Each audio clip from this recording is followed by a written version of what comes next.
जी ने पार्लियामेंट में एक बात जो है इशारा जो किया कि माँ लक्ष्मी की कृपा जो है वो मिडिल क्लास पे बनी रहे। और आज जो माननीय वित्त मंत्री जी ने जो बजट पेश किया है उसमें पूरी एक कोशिश जो है वो की गई है कि जो मिडिल क्लास के चेहरे हैं वो मुस्कुराएं। और जिस तरह से एक उनकी तरफ से अनाउंसमेंट हुई कि 12 लाख तक यानी कि 1 लाख रुपया पर मंथ जिसकी इनकम है, सैलरी है, अब उसको टैक्स नहीं पे करना पड़ेगा। एक बहुत बड़ा रिलीफ जो है वो मिडिल क्लास के लिए है। इसके साथ मैं एक चीज़ और ऐड करना चाहता हूँ। जो लोग रेंटेड इनकम पे डिपेंडेंट रहे हैं और जब भी वो 2,40,000 के ऊपर जब उनकी इनकम जो है वो बन जाती थी तो टीडीएस काटा जाता था। ये जरूरी नहीं है कि हर कोई रिटर्न फाइल करता था, लेकिन अब उसको भी बढ़ा करके जिस तरह से 6 लाख जो है उसकी लिमिट बढ़ा दी गई है, तो मुझे लगता है कि जो लोग रेंटेड इनकम के ऊपर डिपेंडेंट हैं उनके लिए भी एक बहुत बड़ा रिलीफ जो है अ, इस बजट में है। यहाँ तक मैं बात करूं कि देखिए, एक तो बजट जो है ओवरऑल डेवलपमेंट के लिए पेश किया जाता है।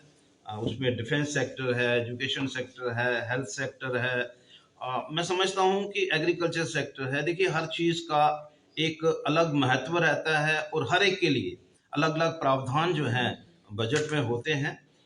लेकिन मैं एक चीज़ जो है वो आपके माध्यम से बताना चाहूँगा, और मुझे कम से कम ये महसूस हो रहा है कि बहुत सारे लोगों को एक बहुत बड़ा रिलीफ जो है, जो लोग कैंसर के पेशेंट हैं, अभी की हम नहीं चाहते कि कोई इस तरह का कोई पेशेंट हो, लेकिन उनके लिए एक बहुत बड़ा रिलीफ जो है, उनकी जो मेडिसिन जो इम्पोर्ट की जाती थी अब वो ड्यूटी फ्री हो गई। एक बहुत बड़ा रिलीफ जो है उन लोगों को मिला है। आने वाले समय में जो एक कॉस्ट जो है जो भी इलाज के लिए होती है उसमें काफ़ी उनको आने वाले समय में फ़ायदा होगा।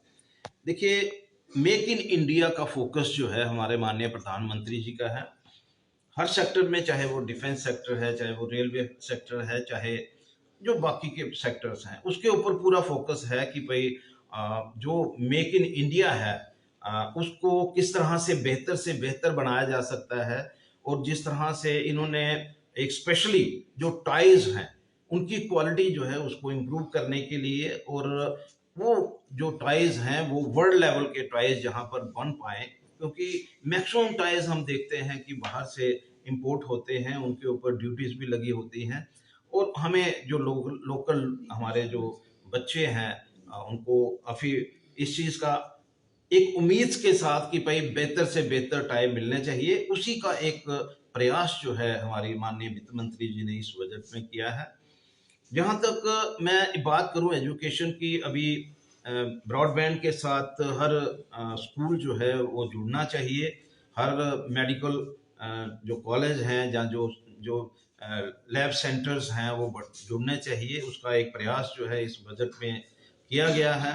जिस तरह से आने वाले समय में हर स्कूल में किस तरह से लैब जो है वो डेवलप हो। देखिए, बहुत सारी चीज़ें जो हैं वो मॉडर्न तरीके के साथ आने वाले समय में आप लोगों को देखने को मिल सकती हैं।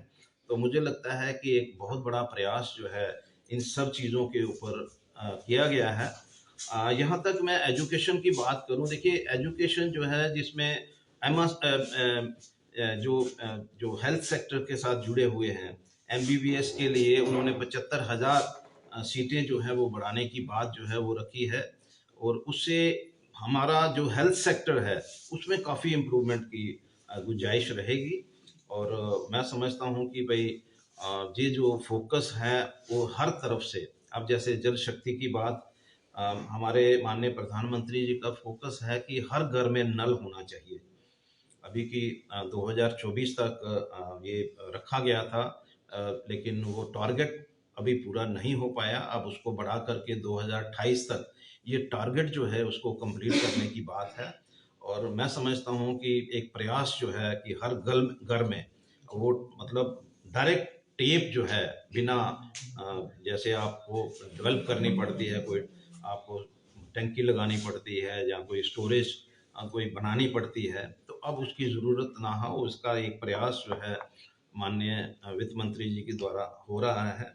एग्रीकल्चर सेक्टर में भी बहुत सारे प्रावधान जो हैं रखे गए हैं। एमएसएमई यूनिट्स के लिए इसमें बहुत स्कोप है, लेकिन मेरा ये मानना है कि जम्मू और कश्मीर जो है वो कहीं ना कहीं नेग्लेक्टेड है। एमएसएमई यूनिट्स वहाँ पर लोग इन जो स्कीम्स का बेनिफिट लेंगे, यहाँ पर एमएसएमई यूनिट्स जो है वो सरवाइव करते हैं और उनके लिए मार्केट जो है वो ओपन है, उनके लिए गुंजाइश है।